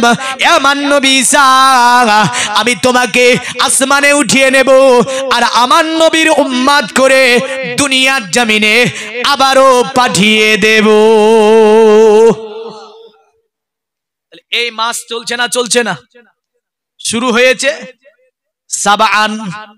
আজকে সাবানের প্রথম রাত্রি একটা ছোট্ট মেসেজ দিয়ে গেলাম আমার বিশ্বনবী মুহাম্মদ সাল্লাল্লাহু আলাইহি ওয়াসাল্লাম থেকে। অনেকগুলি আপনার বর্ণনা এই সাবান সম্পর্কে পাওয়া যায়। মনে রাখবেন পৃথিবীর জমিনে যেমন করে মক্কা আছে, পারসে আমান রাসূলুল্লাহ দেশ যার নাম মদিনা। মনে রাখবেন যেমন মক্কাতে কাবা আছে, মদিনাতে রিয়াজুল জান্নাত আছে। মনে রাখবেন মক্কাতে যেমন করে আপনার আবে জমজম পাবেন, মদিনাতে উসমানে গনির কূপ পাবেন। মনে রাখবেন মক্কাতুল মুকাররমাতে যেমন করে সাফা মারওয়া পাহাড় পাবেন, মদিনাতুল মানওয়ারাতে মসজিদে নববী পাবেন। জোরে বলেন সুবহানাল্লাহ। মনে রাখবেন মক্কাতুল মুকাররমাকে আমার নবী যত ভালোবেসেছে, মিশকাতের হাদিস আমার নবী বলে আল্লাহ মক্কাকে যতটা আমি ভালোবাসি তার চেয়ে মদিনাকে বেশি ভালোবাসি। আল্লাহ মদিনার আবায়ে বরকত দাও, মদিনার পানিতে বরকত দাও, মদিনার মাটিতে বরকত দাও, মদিনার খাজুরে বরকত দাও, মদিনার মানুষের মন মানসিকতা তুমি উত্তম করে দাও। আমার আল্লাহ হাবিবের দোয়াকে কবুল করে বলেছিল, আমার নবী মনে রেখে দেবেন আমি মক্কাকে যেমন মদিনাকে আপনি বেশি ভালোবাসেন, মদিনার মাটিকে 3000 রোগের ঔষধ বানিয়ে দিলাম। জোরে বলেন সুবহানাল্লাহ। অনুরূপ ভাবে আল্লাহ বলে এ দুনিয়ার মানুষ দেখতে পাও না, যেমন করে দুনিয়াতে মাস আছে, আমার আল্লাহ বলছেন রমাজান আমার মাস। আর নবী বলেন আর সাবানুশ শাহরি, আর সাবান হচ্ছে নবীর মাস। জোরে বলেন সুবহানাল্লাহ। যেমন করে আমার আল্লাহ বলে এ বান্দা যেমন লা ইলাহা ইল্লাল্লাহ তে আমার নাম আছে, মুহাম্মাদুর রাসূলুল্লাহ তে আমার নবীর নাম আছে, এমন করে কোরআনে আমার প্রশংসা আছে, পারসে নবীজির প্রশংসা আছে, হাদিসে আমার প্রশংসা করেছে নবী। আমি আল্লাহ তাতে নবীজির প্রশংসা করে দিয়েছি। যেখানে আল্লাহর নাম আছে সেখানে নবীজির নাম আছে। অনুরূপ মাসেও আল্লাহর মাস আছে, আমার আল্লাহর নবীরও মাস আছে। আরো জোরে বলতে হবে। তো সাবানটা কার মাস? নবী বলেছেন শাবানুশ শাহরি, সাবান হচ্ছে আমার মাস। এই মাসে তোমরা জীবনের গুনাহগুলি মাফ করে নাও। জোরে বলেন। তাহলে এখন তো মেলাগুলো বেরিয়ে গেছে অনেক। কে বলছে সাবানে রোজা রাখা যাবে না, কে বলছে সাবানে ইবাদত করা যাবে না। এদিকে কাম দিয়ে লাভ আছে? আছে? খবরদার না। এই আল্লাহর জমিনে আসমানের নিচে এখনো কোনো মা একটা ছেলের জন্মই দিতে পারেনি যে সাবানের রোজা এবং সাবানের ইবাদতকে নাজায়েজ প্রমাণ করবে। কত চালাক, বেদাত বলে পাস হয়ে যায়। আরে দলিল দিতে বলে বেদাতের দলিল আছে, এত একটা পাগলও বলতে পারে। হারাম করতে হলে দলিলে কাতি নাস, উত্তমতমের দলিল দিয়ে যে কোনো জিনিসকে হারাম করতে হবে। আর এ মর্মে অনেকগুলি হাদিস পাওয়া গিয়েছে। মা আয়েশা তিনি বলেছেন আমার রাসূলুল্লাহকে আমি দেখেছি সাবানুল মুআজ্জাবের 14 দিবাগত রাত্রিতে জান্নাতুল বাকিয়াতে নবীজি ইবাদত করছিল। জোরে বলেন সুবহানাল্লাহ। তাহলে এই সাবানের সম্মান করবেন তো ইনশাআল্লাহ? বলেন শাবানুল মুআজ্জামের সম্মান করতে হবে। এ দুনিয়ার মুমিন মুসলমান, ঈসা নবীর দোয়াকে কবুল করলো। তাই ঈসা নবী বলেছিল, শোনো আমার সম্প্রদায়, পৃথিবীর জমিনে আমার পরে যে নবী আসবে ওই নবীর নাম হবে আহমদ, তাকে তোমরা মেনে নেবে। তবে মনে রাখবেন, আজ থেকে খ্রিস্টাব্দ পূর্বে যেমন করে আপনার নেপাল শহরে একজন জন্মগ্রহণ করেছিল, নেপাল শহরে জন্মগ্রহণ করেছিল, বাবার নাম ছিল শুদ্ধদান, মায়ের নাম ছিল মায়া দেবী। পৃথিবীর জমিনে আপনার যখন রাজার বাড়ি থেকে তিনি শ্বশুর বাড়ির দিকে যাচ্তেছিলেন, পেটে যন্ত্রণা আসলো, বাচ্চা প্রসাবের যন্ত্রণা ছিল, একটা গাছের নিচে আপনার রাজার, আপনার ছেলের মানে রাজার বাড়ির বউ তাকে আপনার গাছের নিচে গোলামেরা নিয়ে বসতে, পৃথিবীতে গাছের নিচে জন্ম নিল আপনার যে ছেলেটি, তার নাম ছিল গৌতম বুদ্ধ। কি ছিল? বুদ্ধ ধর্মের প্রতিষ্ঠাতা। আজ থেকে আপনার 4000 বছর পূর্বে তিনি বলেছিলেন, আমার অনুসারীরা শুনে রেখে দাও, পৃথিবীর জমিনে রাজত্ব ছেড়েছি, সব বাবার পৈতৃক ভিটা জমি জায়গা কিছু আমি গৌতম নেইনি। নেপাল শহরে অরণ্য জঙ্গলের মধ্যে সাধনা করেছিলাম আল্লাহকে পাওয়ার জন্য। তবে জীবনে সাধনা করে যেটা পেয়েছি সেটা হচ্ছে একটাই সাধনা, কারণ তোমাদেরকে যদিও লুকিয়ে রেখেছিলাম, আজকে লুকিয়ে রাখবো না। জীবনে অনেক কাজ করেছি আমি, মৃত্যুর সময় একটা ভালো কাজ করে যাব। পূজারা বলল, কি ভালো কাজ করতে চান? বলে, আমার পূজারা শোনো, আমার জায়গায় কোনো বুদ্ধকে আমি রেখে যেতে পারবো না, তবে আমার গবেষণায় যেটা পেয়েছি, পৃথিবীর জমিনে একজন মহান বুদ্ধ জন্মগ্রহণ করবে, ওই বুদ্ধকে তোমরা মেনে নেবে। যে বুদ্ধের নাম হবে 4 অক্ষরের, নামটা হবে মোহাম্মদ। জোরে বলেন সুবহানাল্লাহ। অতএব এই মোহাম্মদকে তোমরা যদি মেনে নিতে পারো, জীবন মঙ্গল হয়ে যাবে, জীবনের সার্থক হয়ে যাবে, দুটি জগৎ তোমার জন্য কল্যাণ হয়ে যাবে। এই কারণে সনাতন ধর্মের বিখ্যাত একটা কিতাবটির নাম হচ্ছে ভবিষ্য পুরাণ। এই ভবিষ্য পুরাণে বলল, এত শ্লীলন্তরে মিলোচ্ছাচার্যেন সম্ভাবিত মহামাদিতি খ্যাত শিক্ষ শাখা সম্ভাবিত নিপ্রসেচাপ মহাদেবং মুরিস্থল নিবাসী নামো গঙ্গা জলশ্চ সংস্নপ্য পঞ্চগব্য সম্ভবিতে নমস্তে বিরিজানাথ মরুস্থল নিবাসিনে তিপ্রারসুরনাশাই বহুমায়া প্রবর্তিনে। বললে, দুনিয়ার মুমিন মুসলমানের আসর, দুনিয়াতে যদি মানতে হয়, মরুস্থলে আগমনকারী ব্যক্তিকে মেনে নাও। বলে, নামটা কি হবে? নামটা হবে মোহাম্মদ। আরবিতে যাকে বলা হয় মোহাম্মদ, আর সংস্কৃতি ভাষায় যদিও ভবিষ্য পুরাণে বলেছে মোহাম্মদ নামে। দুনিয়াতে একজন ব্যক্তি আসবে, এই ব্যক্তিটাকেই মানতে হবে। যখন ওই ব্যক্তিটার চরিত্র হবে অতি উত্তম, এর চরিত্র দেখে মানুষ দলে দলে দলে দলে আসার পরে ওনার হাতে হাত দিয়ে কলেমা পড়ে নেবে। শিক্ষ শাখা সম্ভাবিত, তিনি দলবল নিয়ে মক্কা শাসন করবে। মক্কার চতুর্দিকে যিনি শাসন করবে, তিনার নাম হবে মুহাম্মদ। তাহলে নবীজি মক্কা জয় করেছে না করেনি? এই কত খ্রিস্টাব্দে করেছে জানেন? 630 খ্রিস্টাব্দে, 630 খ্রিস্টাব্দে। আরব আল্লাহ শুনে রেখে দিক, দুনিয়ার জমিন থেকে যিনি অশ্লীলতা মিটাবে তিনি হবে মোহাম্মদ। আব্দুল্লাহ ছেলে, দুনিয়াটাকে যিনি বাসযোগ্য করবে তিনি হবে মোহাম্মদ। এমন করে দুনিয়াটাকে যিনি অতএব কুসংস্কার থেকে মুক্ত করবে তিনি হবে আব্দুল্লাহ ছেলে মোহাম্মদ। তাই তারা বলছে, নমস্তে বিরিজানাথ মরুস্থল নিবাসিনে। এ মরুস্থলে আগমনকারী ব্যক্তি, এ মরুস্থলে আগমনকারী ব্যক্তি, তোমাকে আমরা সাধুবাদ জানাচ্ছি, তোমাকে আমরা শতবাদ জানাচ্ছি, তোমাকে আমরা নমস্তে জানাচ্ছি, প্রণাম করছি। ত্রিপুরাসুরনাশাই বহুমায়া প্রবর্তিনে, ওগো মরুস্থলে আগমনকারী, দয়া করে তুমি আমাদেরকে তোমার কদমের নিচে আশ্রয় দেবে, আমাদের জীবনটা ধন্য হয়ে যাবে। মানতে হবে কাকে? আমার নবীজিকে। জোরে বলেন। দুনিয়ার মুমিন মুসলমান, শুধু আজ থেকে খ্রিস্টাব্দ পূর্বে গৌতম কথা বলেছে তা নয়। যদি সনাতন ধর্মের আরেকটা কিতাব, ভারতের প্রাচীন একটা কিতাব, কিতাবটির নাম হচ্ছে মহাভারত। এই মহাভারতে বলেছে, কালক্রমে বিষ্ণু যশেতে নামেতে ব্রাহ্মণ সম্বল নগরতে জন্ম লইবেন, তখন মহাবীর্য মহাবুদ্ধি কলকিতার ঘরে জন্মিবে যথাকালে দেবকার জাতরে। সুবহানাল্লাহ বলবেন না? আরে বোঝা যাচ্ছে না তো, বাংলা করে দিচ্ছি। কারণ এগুলো ভারতের প্রাচীন কিতাব। গত 2 দিন আগে নদিয়া প্রোগ্রাম ছিল, একদিকে হিন্দুরা বসেছিল পুরোই, মনে হয় 200 থেকে 300 হিন্দু। তো আমি বেদ কম পড়েছিলাম ওখানে, তো ওরা চিঠি লিখে দিল যে আপনি শুধু বেদ থেকে বলেন, মানে শুনবে ওরা। মানে আমি ভেবেছিলাম হয়তো নারাজ টারাজ হতে পারে, কিন্তু বলছে না আমরা শোনার জন্য এসেছি। আমি জানি না এখানে এসেছি কিনা, দেখেন ব্যথা নেবেন না। কালক্রমে বিষ্ণু যশেতে নামেতে ব্রাহ্মণ সম্বল নগরেতে জন্ম লইবেন, তখন মহাবীর্য মহাবুদ্ধি কলকিতার ঘরে জন্মিবে যথাকালে দেবকার্যাতরে। দুনিয়াটা অন্ধকারে যখন আচ্ছন্নিত হবে, বিষ্ণু যশের ঘরে আসবে। বিষ্ণু যশ শব্দটি সংস্কৃতি শব্দ। বিষ্ণু যশ শব্দের যদি বাংলা করা হয়, বাংলা হবে আল্লাহর দাস, বাংলা হবে আল্লাহর গোলাম। আর আরবি করতে গেলে আরবি হবে আব্দুল্লাহ।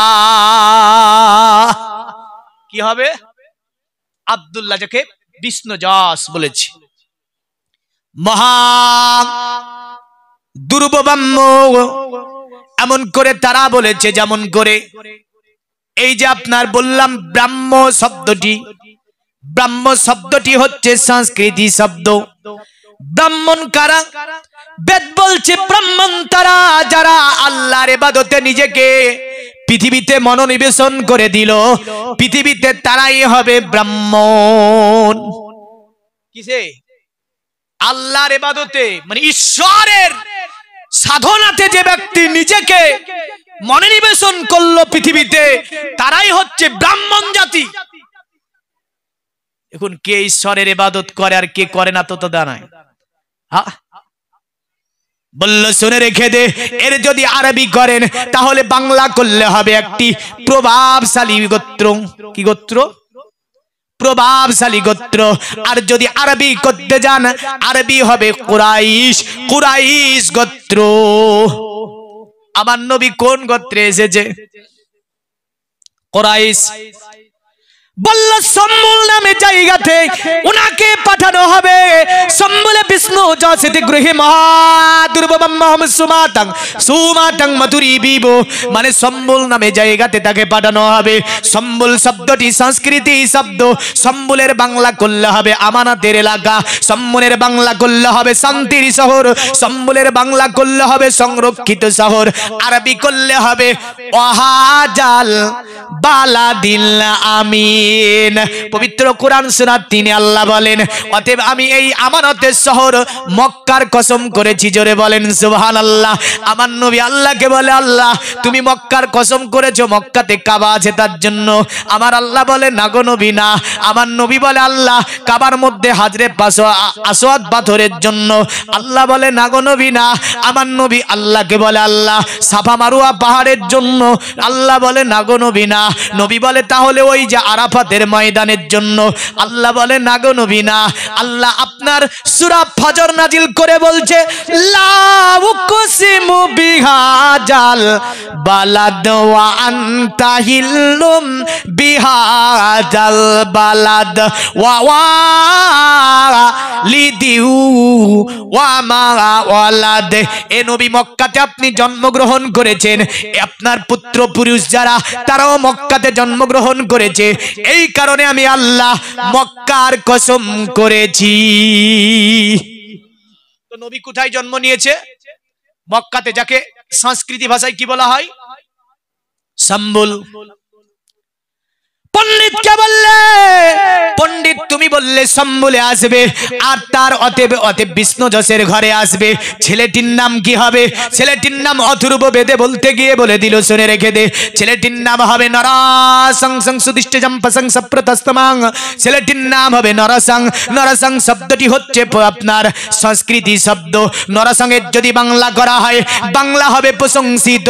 নরসংয়ের বাংলা যদি প্রশংসিত হয়, ওই প্রশংসিত আরবি করতে গেলে আরবি হবে মুহাম্মদ সাল্লাল্লাহু আলাইহি ওয়াসাল্লাম। মুহাম্মদ শব্দের অর্থ প্রশংসিত, নরসং শব্দের অর্থ প্রশংসিত। বুঝতে অসুবিধা হলে বলল মধ্যবর্তীতা দেবাদাক্রান্তে প্রাকৃতিতা বিষ্ণং বকয়ে সদামেদা শাস্ত্রে শ্রীতা। যে নামের প্রথম অক্ষর হবে ম, আর শেষ অক্ষর হবে দ। আমাদের নবীর নামের প্রথম অক্ষর কি? মা শেষ অক্ষর দা বলল শুনে রেখে দে, শেষ অক্ষর ম, প্রথম অক্ষর ম হবে আর শেষ অক্ষর দা হবে। আর একটা আপনার মানে আমি বললাম না, কারণ সোশ্যাল মিডিয়ায় যাবে বিষ্ণাং ভক্কয়ের সনমেদা শাস্ত্রে জশ্রীদা মানে করে নেবে, বেদ দেখি মানে করে নেবে কেউ, আমি এটা বলতে পারলাম না। তবে মনে রাখবেন ওই মনঋষির নামের প্রথম অক্ষর ম হবে আর শেষ অক্ষর দা হবে, তিনি হবেন বড় একজন মনঋষি। বলল শুনে রেখে দে, যদিও আপনার তাদের গুরুত্বপূর্ণ আর একটা কিতাব, কিতাবটির নাম হচ্ছে আপনার কি কল্কি অবতার পুরাণ। কল্কি অবতার পুরাণে আছে দেবাধরমা চিত্রযুগা দেবালকশ্চারা হুষ্টা পুষ্টা সন্তুষ্টা কল্ক রজনী চা ভুবা নানা দেবাদিলিঙ্গে সুভূষণে ভূষিতে সুচা ইন্দ্রজালি বুদ্ধাতি কল্পকা পূজা কা জনা ন শান্তি আল্লাহ হুম্মা সাল্লাল্লাহ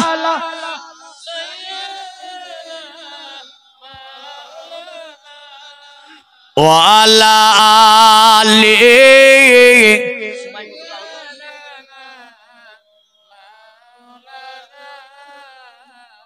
ওয়ালা আলি সাইয়্যিদিনা।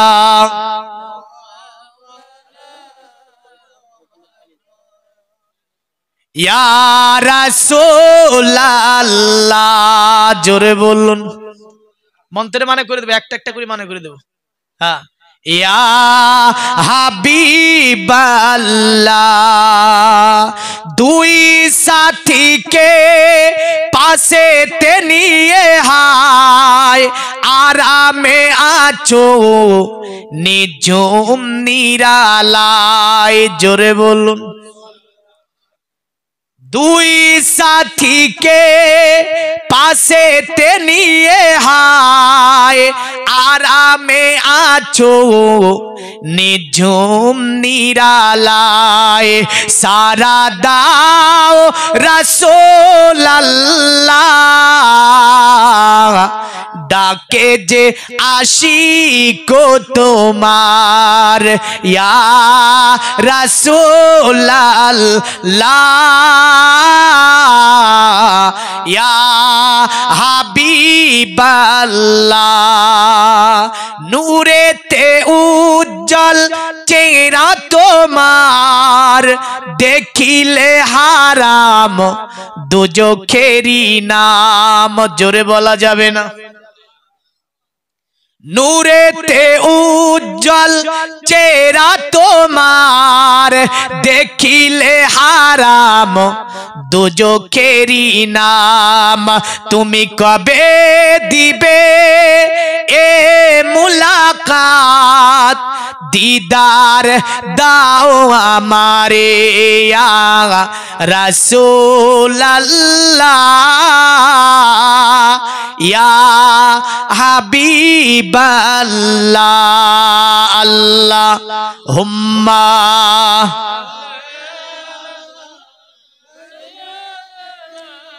মাওলানা মুহাম্মদ আলা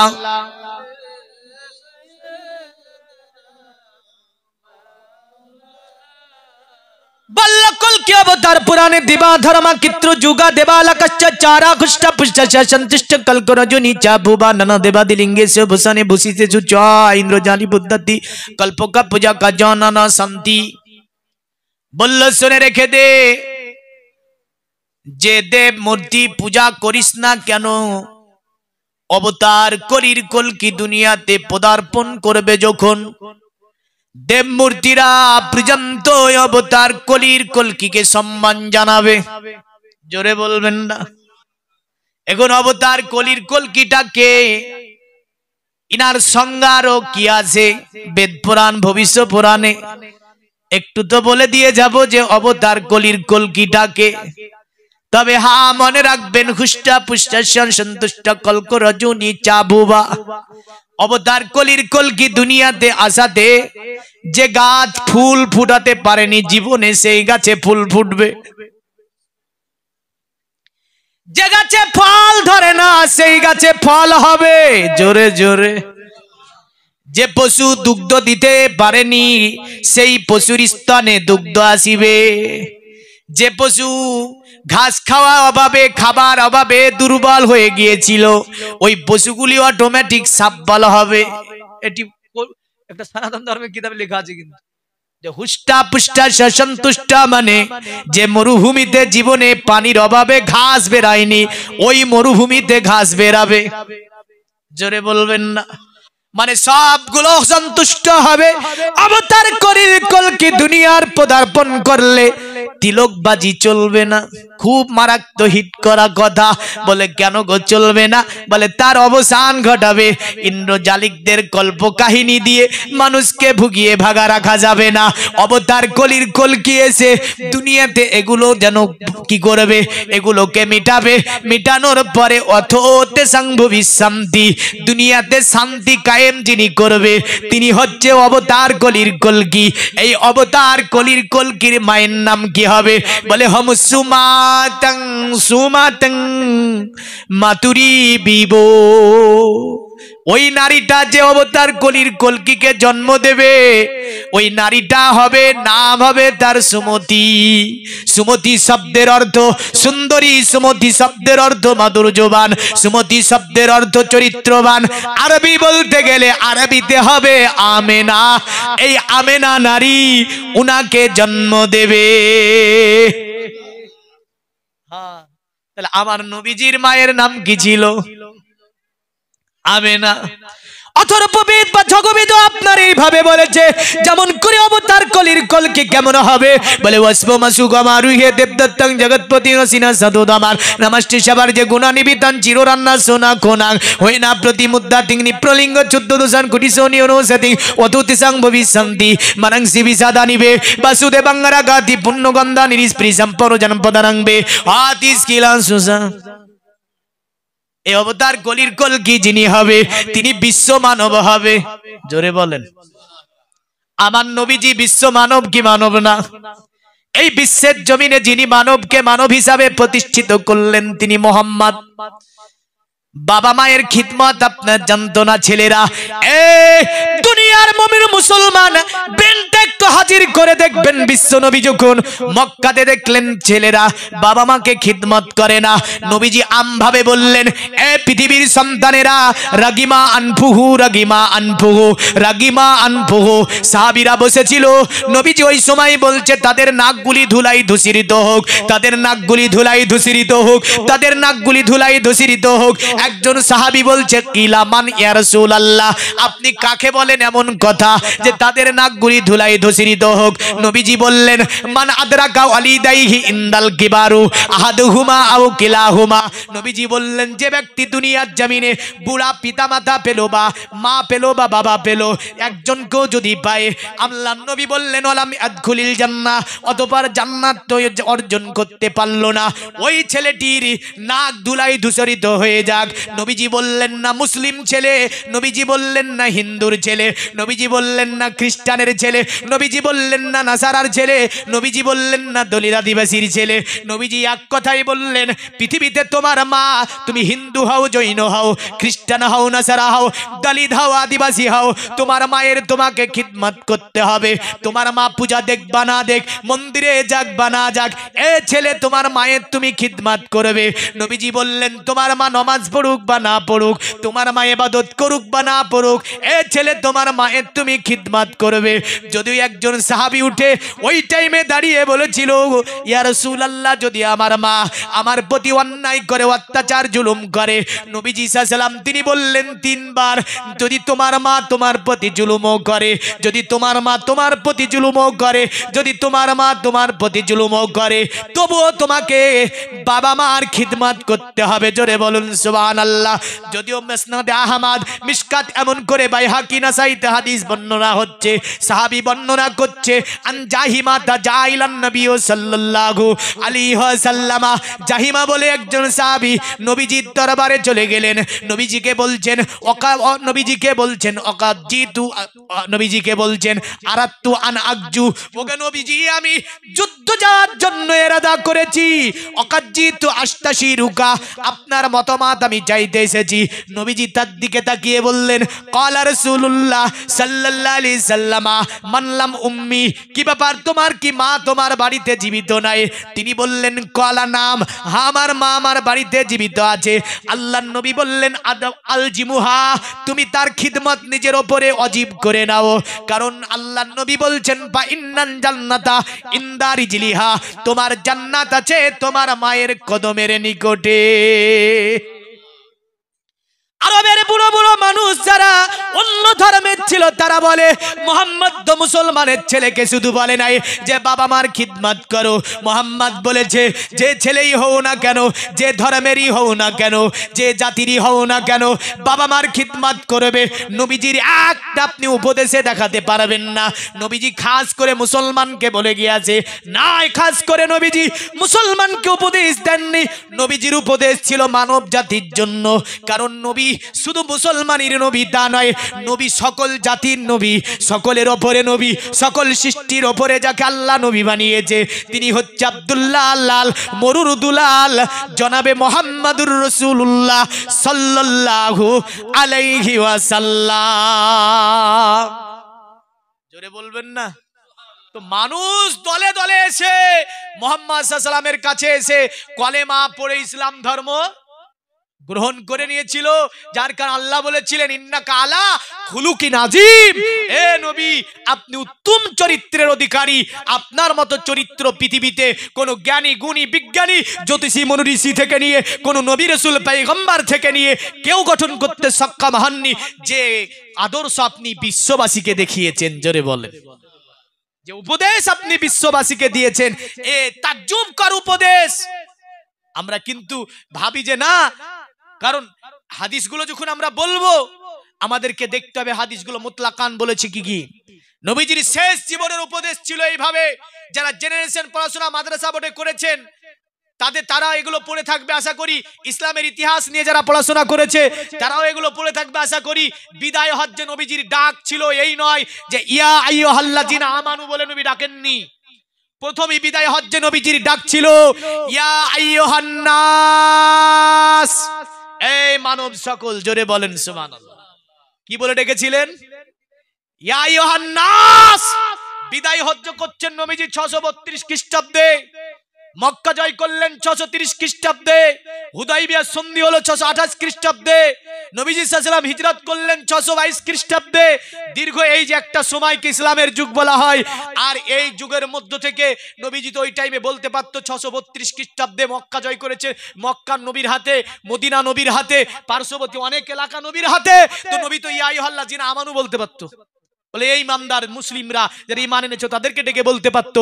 কিন্তু নবী না, নবী বলছেন আমি শুধু মুসলমানদের জন্যই নয়, সকলের তরে যেহেতু নবীকে নবী বানানো হয়েছে তো নবী তাই বলছে ইয়া আইয়ুহান নাস, হে মানব সকল শোনো, আমি হয়তো মক্কাতে আসতেও পারি নাও আসতে পারি, তোমাদের জন্য কিছু উপদেশ রেখে যাচ্ছি, এগুলো তোমরা জীবনে বাস্তবায়ন করবে। সে হিন্দু হও, মুসলিম হও, খ্রিস্টান হও, দলিত হও, আদিবাসী হও, নাসারা হও, যে ধর্মে হও না কেন তুমি জীবনে এগুলো তুমি মনে রাখবে, এগুলো তুমি বাস্তবায়ন করবে। জীবনে কোনোদিন তুমি পদদলিত অত্যাচারিত হবে না, জানবে দুটি জগৎ তোমার মঙ্গল হবে। জোরে বলেন সুবহানাল্লাহ। এগুলো বুঝতে শিখতে হবে আমাদেরকে, কারণ নবী ডাকলেন কোন ভাষা দিয়ে। তো যাই হোক, দেখেন ওই নবীজি সাল্লাল্লাহু আলাইহি সাল্লাম তিনি যেহেতু সকলের নবী, সকলের তরে রহমত, আল্লাহ ক্লিয়ার করে কোরআনে জানিয়ে দিয়েছেন ওমা আরসালনাকা ইল্লা রাহমাতাল লিল আলামিন, এ হাবিব সমগ্র কায়নাতের জন্য, সমগ্র বিশ্বের জন্য আপনাকে আমি আল্লাহ পাক রহমত বানিয়ে পাঠিয়েছি। জোরে বলেন। তাহলে কিছু নিতে হলে কিছু দিতে হয় না, হয় না গো? বড় মন্ত্র পড়েছি, এবার মানে একটা একটা করে করতে গেলে তো কিছু লাগবে, লাগবে না? ভাবছেন যে মৌলী সাহেব এমনি এমনি বলে দেবে না, কারণ ইব্রাহিম আলাইহিস সালাম দাঁড়িয়ে আছে, বললেন ছাগল, মেলা ছাগল আছে ইব্রাহিম আলাইহিস সালাম। হঠাৎ করে একজন ব্যক্তি বলছে কি জানেন, আল্লাহু আকবার, আল্লাহু আকবার। ইব্রাহিম আলাইহিস সালাম তাকিয়ে দেখে বলছে